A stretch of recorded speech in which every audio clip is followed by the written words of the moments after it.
어쩌다가 갑자기 자금을 필요로 하는 순간이 왔을 때 누구든지 한 번 정도 당장 사용할 자금이 없어 부담스러운 상황에 처한 경험이 존재하고 있을 겁니다.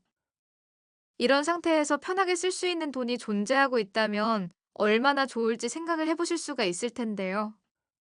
일상 속에서 예상하지 못한 이사 비용, 병원 비용, 연체된 공과금과 같이 급히 처리해야 하는 지출 내역이 생각보다 자주 등장하는 만큼 당일 급전 대출을 적극적으로 이용하십니다.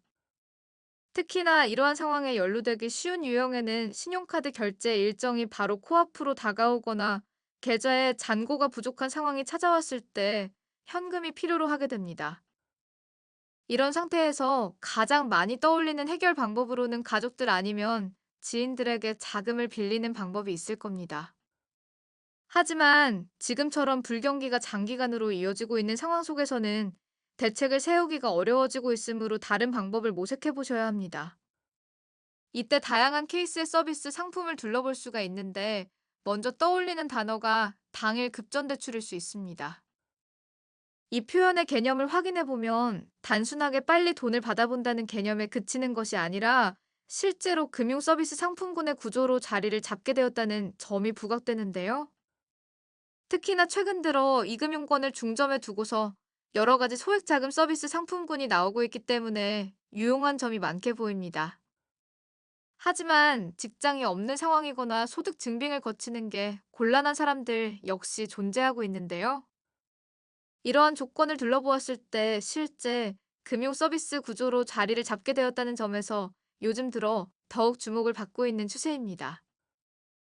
1금융권에 들어가고 있다는 점에서 아무래도 신용 평점과 소득 기준, 재직 상태 등을 까다롭게 심사 조건을 앞장 세워보는 경우가 많이 있기에 주의해야 할 거리가 많습니다.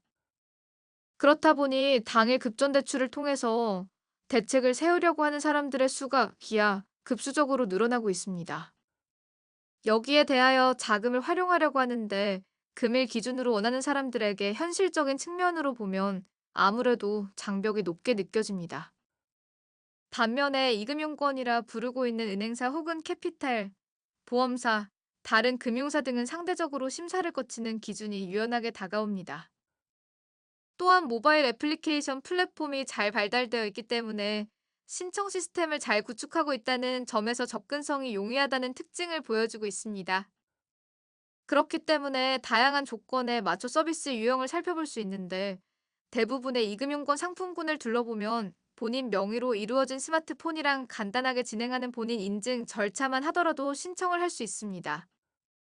그리고 하루 안에 맞춰 결과 확인을 거치는 동시에 자금 입금 처리까지 순차적으로 이어질 수가 있어 시스템이 유용하게 다가옵니다. 당일 급전 대출을 지원하는 곳들을 쭉 살펴보면 대부분의 경우가 무서류 및 무방문 구조로 이루어져 있기 때문에 지원을 받아보는데 어려움이 덜하게 느껴집니다. 특히 대상자의 당일 급전 서비스 접근 방식의 부담감을 확실히 줄여볼 수가 있기 때문에 혜택이 어마어마하게 다가오기도 합니다. 이와 같은 상품군들이 가능한데 요즘에 이용하고 있는 금융사들의 비정형 데이터 심사 서비스 시스템을 갖추고 있다는 점이 부각되고 있을 텐데요. 이전처럼 소득증빙 서류를 손수 제출하지 않는다 하더라도 본인의 통신 요금을 납부한 기록부터 시작해 간편결제 사용 이력 등을 바탕으로 이루어지고 있습니다. 이러한 심사 과정이 어느 정도 영향을 미쳐 점차 보편적인 측면에 다가오고 있으니 당일 급전 대출을 받아보는데 제약이 크게 들지 않습니다. 덕분에 450점 이상에 들어가고 있는 신용 평점을 보유하는 사람이라 한다면 복잡하게 이루어지는 서류 없이도 서비스를 받아볼 수가 있다. 이야기합니다. 여기에 대하여 부결이 발생하기도 하지만 최근 들어 6개월 내에 연체를 하지 않으며 일정한 통신과 거래 이력을 보유한 대상이라면 승인 절차가 빠르게 이루어집니다. 당일 급전 대출을 받아보는데 한도를 빠르게 설정할 수도 있기도 하거니와 추가적인 이득을 취할 수도 있으니 적극적으로 알아보시면 됩니다.